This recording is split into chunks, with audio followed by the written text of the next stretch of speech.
ሰላም የተወደዳችሁ የኢሬሳት ቴሌቪዥን ተከታታዮች፣ ለዛሬ ሰኔ 13 ቀን 2026 የተሰናዱ አዳዲስ መረጃዎችና ዜናዎችን ወደ እናንተ ማድረስ እንጀምራለን። እንድትከታተሉን በአክብሮት እንጠይቃለን።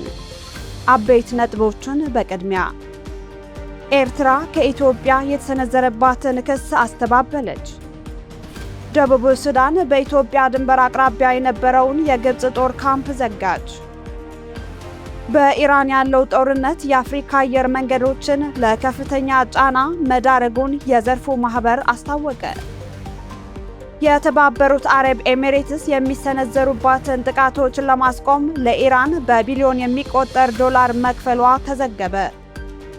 የፓኪስታን መንግስት አሜሪካና ኢራን በ24 ሰዓታት ውስጥ እንደሚስማሙ ገለጸ። በመካከለኛው ምስራቅ ቀውስ ሳቢያ የዓለም ኢኮኖሚ እድገት ሊቀንስ ይችላል ተባለ። ወደ ዝርዝር ዜና እናልፋለን።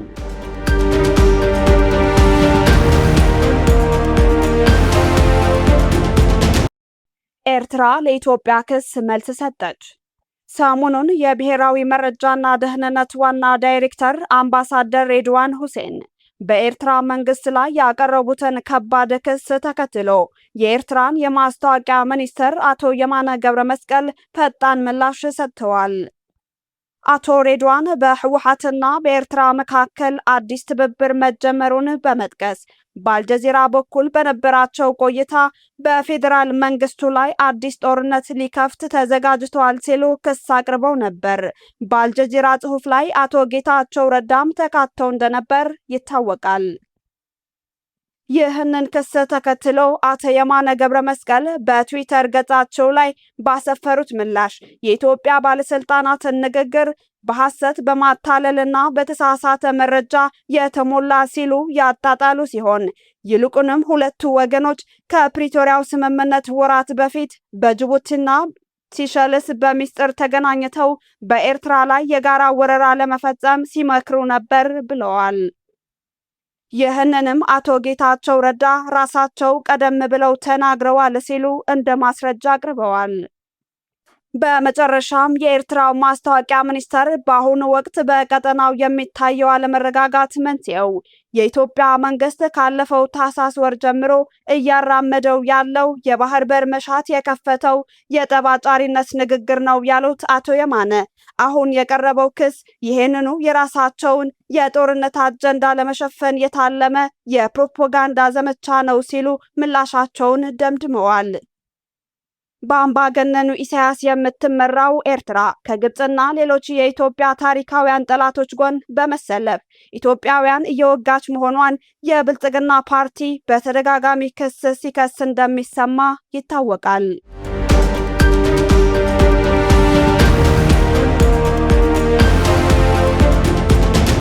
ደቡብ ሱዳን ከኢትዮጵያ ድንበር አቅራቢያ የነበረውን የግብጽ ጦር ካምፕ ዘጋች። ደቡብ ሱዳን በላይኛው ናይል ክልል በፓባካ አካባቢ ሲንቀሳቀስ የነበረውን የግብጽ ጦር ካምፕ በይፋ እንዲዘጋ ትዕዛዝ ሰጥታለች። ከኢትዮጵያ ድንበር ጋር በሚዋሰነው በዚያ አካባቢ የነበረው ወታደራዊ ካምፕ ግብጽ በታላቁ የኢትዮጵያ ህዳሴ ግድብ ዙሪያ ያላትን ፍላጎት ለማስጠበቅ እንደ ስትራቴጂካዊ የክትትል ማዕከል ትጠቀምበት እንደነበር ተነግሯል። ይህ የደቡብ ሱዳን ውሳኔ በክልሉ ያለውን የኃይል ሚዛን በእጅጉ ሊቀይር እንደሚችል የፖለቲካ ተንታኞች ይገልጻሉ። በተጨማሪም ሀገሪቱ በሱዳን ውስጥ በተካሄደው የእርስ በርስ ጦርነት ምክንያት የተስተጓጎለውን የነዳጅ ንግድ ለማካካስና ከኢትዮጵያ ጋር ያላትን የኢኮኖሚና የመሰረተ ልማት ትስስር ለማጠናከር ያላትን ፍላጎት የሚያሳይ እርምጃ እንደሆነም ይነገራል። በፓጋክ የነበረው የግብጽ ጦር ካምፕ የቴክኒክና የሎጂስቲክስ ባለሙያዎችን ጨምሮ ወደ 260 የሚጠጉ የግብጽ ዜጎች ይገኙበት እንደነበር ሪፖርቶች ያመለክታሉ። በቅርብ ሳምንታት ውስጥ በደቡብ ሱዳንና በግብጽ መካከል ያለው ግንኙነት ውጥረት ውስጥ እንደነበር ሲነገር፣ ይህ አዲስ ውሳኔ በክልሉ የፖለቲካ አሰላለፍ ላይ ትልቅ መነጋገሪያ ሆኖ ቀጥሏል።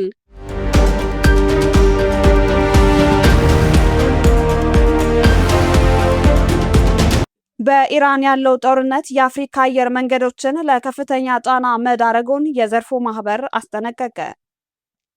በኢራን የተቀሰቀሰው ጦርነት የአውሮፕላን ነዳጅ ዋጋ እንዲንርና ለአፍሪካ አየር መንገዶች የነዳጅ አቅርቦት እጥረት እንዲባባስ ማድረጉን ተከትሎ አየር መንገዶች የበረራ መስመሮቻቸውን እንደገና እንዲገመግሙ መገደዳቸውንና ይህም በሀገሪቱ የአቪዬሽን መረብ መረጋጋት ላይ አዲስ ስጋት መፍጠሩን ተገለጸ። የአፍሪካ አየር መንገዶች ማህበር እንደገለጸው ቀውሱ የሀገሪቱ አየር መንገዶች በውጭ ሀገር የተጣራ የአውሮፕላን ነዳጅ ላይ ያላቸውን ከፍተኛ ጥገኝነት ያጋለጠ ሲሆን ይህም አየር መንገዶቹ ለዓለም አቀፍ የገበያ መናጋት ተጋላጭ አድርጓቸዋል። እንደ ማህበሩ መረጃ ከሆነ በኢራን ጦርነት ከመቀስቀሱ በፊትም የአፍሪካ አየር መንገዶች ከዓለም አቀፉ አማካይ ዋጋ በ17 በመቶ ከፍ ያለ ዋጋ ለነዳጅ ይከፍሉ ነበር። አዲሱ የዋጋ ጫና ደግሞ ቀደም ሲልም በዘርፉ የነበረውን ዝቅተኛ የትርፍ ህዳግ ይበልጥ እያጠበበው ይገኛል።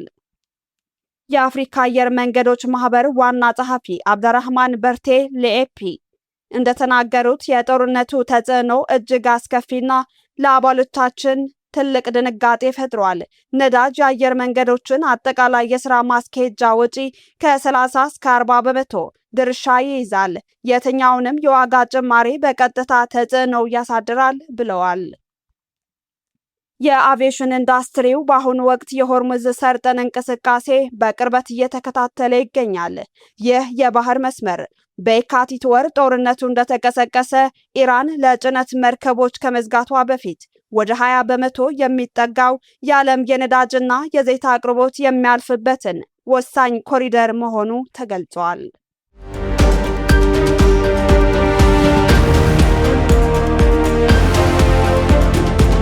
የተባበሩት አረብ ኤሚሬትስ የሚሰነዘሩባትን ጥቃቶች ለማስቆም ለኢራን በቢሊዮን የሚቆጠር ዶላር መክፈሏ ተዘገበ።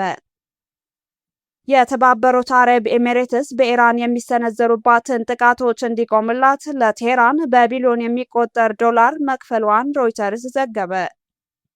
ኤሚሬትስ እስካሁን 3 ቢሊዮን ዶላር ለኢራን የከፈለች ሲሆን የስምምነቱ ጠቅላላ መጠን እስከ 10 ቢሊዮን ዶላር ሊደርስ ይችላል ሲሉ ሁለት የቀጠናው የመረጃ ምንጮች ገልጸዋል። ሌሎች ሁለት ምንጮች ደግሞ ለሮይተርስ እንደተናገሩት ኤሚሬትስ ለኢራን የምትከፍለው ጠቅላላ ገንዘብ 20 ቢሊዮን ዶላር ይደርሳል። ክስተቱ አቡዳቢ እጅግ አስገራሚ በሆነ መልኩ የአቋም ለውጥ ማድረጓን የሚያሳይ ሲሆን ኢራንም ከጦርነቱ ይበልጥ ጠንክራ መውጣቷን የሚያመላክት ሆኗል ሲል ዘገባው አመላክቷል። የተባበሩት አረብ ኤሚሬትስ በጦርነቱ ወቅት በኢራን ላይ በደርዘን የሚቆጠሩ ጥቃቶችን በመሰንዘር ከአሜሪካና ከእስራኤል ጎን ተሰልፋ የነበረች ሲሆን በተጨማሪም ግጭቱን ለማስቆም ፓኪስታን የምታደርገውን የሽምግልና ጥረት እንድታቆም ሞክራ ነበር። ሳውዲ አረቢያ ለኢስላማባድ አዲስ ብድር ለመስጠት የተገደደችውም ኤሚሬትስ ፓኪስታን የውይይት መድረክ በማዘጋጀቷ እንደ ቅጣት በመቁጠር ያለባትን ዕዳ በአስቸኳይ እንድትከፍል መጠየቋን ተከትሎ ነው። ባለፈው ሳምንት የተባበሩት አረብ ኤሚሬትስ የሀገሪቱ ብሔራዊ ደህንነት አማካሪና የአቡዳቢ ምክትል ገዢ የሆኑት ሼክ ታህኑን ቢን ዛይድ አልናህያን ጋር ለሚደረግ ስብሰባ የኢራን እስላማዊ አብዮታዊ ዘብ አባላትን ተቀብላለች። በአሜሪካ ማዕቀብ የተጣለባቸው እነዚህ የአብዮታዊ ዘብ ባለስልጣናት ያረፉትም በታህኑኑ የክብር እንግዶች ማረፊያ ቤት ውስጥ ነበር። ብሉምበርግ በዚህ ሳምንት እንደዘገበው ከሆነ ደግሞ ኤሚሬትስ ውጥረቶችን ለማርገብ ከከፍተኛ የኢራን ባለስልጣናት ጋር ፊት ለፊት የሚደረጉ ውይይቶችን ለማካሄድ ዲፕሎማቶቿን ልካለች። አንድ የባህረ ሰላጤው ዲፕሎማት ለኤምኢኢ እንደተናገሩት መንግስታቸው የስብሰባ የተካሄደው በቴህራን ውስጥ እንደሆነ የሚያምን ሲሆን ይህም ኤሚሬትስ ጥቃት እንዳይሰነዘርባት ለማድረግ የተከናወነ ጥረት አካል ነው ብለዋል።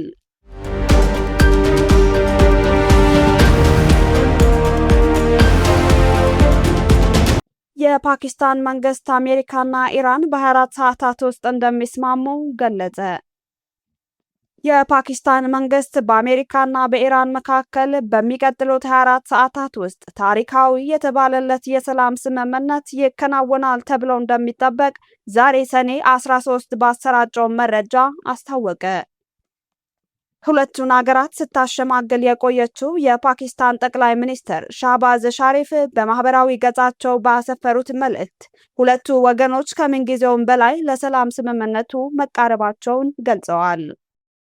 ስምምነቱ ሲጠናቀቅ በኤሌክትሮኒክስ ዘዴ ለማፈራረም ፓኪስታን ዝግጅቷን ማጠናቀቋንና በሚቀጥለው ሳምንትም የቴክኒክ ደረጃ ውይይቶች እንደሚቀጥሉ ጠቁመዋል። ታሪካዊ የተባለለት የሰላም ስምምነት ዘላቂ ሰላም ለመፍጠር ጠንካራ መሰረት እንደሚሆን ሙሉ እምነት አለኝ ሲሉም ጠቅላይ ሚኒስትሯ እምነታቸውን አጋርተዋል። ባለፈው የካቲት 28 በአሜሪካና እስራኤል ጥቃት የተጀመረውን ጦርነት ለማቆም ሁለቱ ወገኖች በስምምነቱ ረቂቅ ይዘት ላይ መስማማታቸውን ፓኪስታን ትናንት መግለጿ ይታወሳል። ምንም እንኳን ካለፈው ሚያዝያ ወር ጀምሮ የተኩስ አቁም ታውጆ ውይይቶች ሲደረጉ ቢቆዩም ባለፉት ቀናት ግን ሁለቱ ሀገራት የእርስ በርስ ጥቃቶችና ውጊያዎች እንደገና ገርሽተው ብርቱ ጉዳት ማስተናገዳቸው ተዘግበዋል።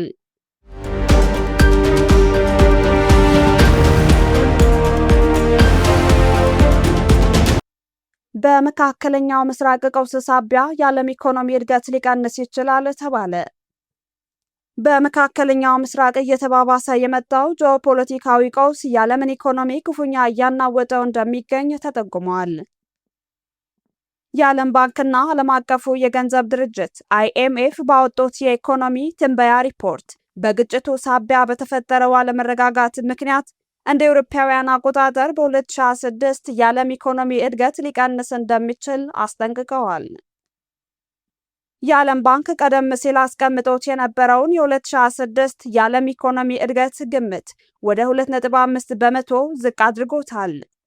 ይሁን እንጂ የግጭቱ መባባስ የኃይል አቅርቦት መስተጓጎልን ካስከተለና የፋይናንስ ገበያ ውጥረት ውስጥ ከገባ እድገቱ እስከ 1.3 በመቶ ድረስ ሊወርድ እንደሚችል ባንኩ ጠቁሟል። ይህም ከኮቪድ-19 ወረርሽኝ ወዲህ ዓለም ላይ የሚከሰት ዝቅተኛው የእድገት ምጣኔ ይሆናል ተብሎ ተገምቷል። ዓለም አቀፉ የገንዘብ ድርጅት በበኩሉ የመካከለኛው ምስራቅ ግጭት የዋጋ ንረትን እያባባሰ መሆኑን አመላክቷል። በችግሩ ምክንያት የሚከሰተው የነዳጅ ዋጋ መጨመር የሸቀጦችን ዋጋ በ22 በመቶ ያሳድገዋል ተብሎ የሚጠበቅ ሲሆን ይህ ሁኔታ በተለይ ነዳጅ ወደ ሀገር ውስጥ በሚያስገቡ ሀገራት ላይ ከፍተኛ ጫና እያሳደረ ይገኛል። በሌላ በኩል በአርቲፊሻል ኢንተለጀንስ AI ቴክኖሎጂ ላይ በአሁኑ ወቅት እየተደረገ ያለው ከፍተኛ ኢንቨስትመንት የኢኮኖሚ እንቅስቃሴው መልሶ ሊያነቃቃውና ለምርታማነት መጨመር ትልቅ ድጋፍ ሊሆን እንደሚችል ተስፋ ተጥሎበታል። የዓለም ባንክና IMF መጪውን የኢኮኖሚ ፈተና ለማቋቋም ሀገራትን በኢነርጂና በምግብ ዋስትና ዙሪያ በጋራ እንዲሰሩ አሳስበዋል። ኢትዮጵያ በመካከለኛው ምስራቅ ጦርነትና የነዳጅ ዋጋ በመጨመሩ ምክንያት ኢኮኖሚዋ እየተፈታተነውና የዋጋ ግሽበቱን ማሸቀቡን ተከትሎ የዜጎቿ የቀን ተቀን ኑሮ ትልቅ ስጋት ደቅኖ እንደሚገኝ ምሁራትና ተንታኞች ይገልጻሉ። ውድ የሬሳ ቴሌቪዥን ተከታታዮች ለዛሬ የያዝናቸው የምሽት ዜናዎቻችን በዚያ በቃን። በቀጣይ እስከምንገናኝ በያላችሁበት መልካምን ሁሉ ተመኘን። ሰላም።